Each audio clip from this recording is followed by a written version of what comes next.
The one thing you cannot discuss in the South African context is minimum wage. So you're deliberately locking out 1/3 of the workforce, while the production capabilities are there, the upgrading capabilities are there, but you simply won't, you say over and over again, we can't compete with Asia. Well, you can. You've got zero opportunity cost of labor. You have to think of policies like free trade zones where you relax minimum wages to absorb this large chunk of the population which is out of the system compared to the privileged part which is in the system, and combine that with the capabilities in upgrading and innovation.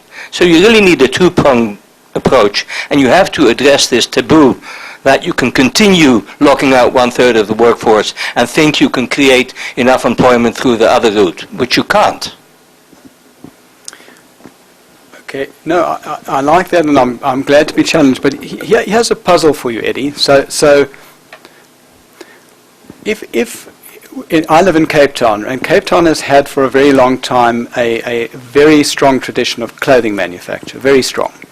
And people have been clothing for generations, and we're losing our clothing industry. We can't compete with, call it China. That's a euphemism, but call it China. So why can't we compete with China? So if we look at the wages that are paid in southern China, in an urban environment, which is where you should compare where I live, Cape Town, to an urban environment, then the wages that are earned in China are about 1/3. And of course they're now cheaper in Vietnam and whatever, but leave that aside. But they're about 1/3 of what they are in Cape Town. Now imagine if you paid that rate in Cape Town, 1/3. Well, to tell the truth, nobody would drive to work, and nobody would be able to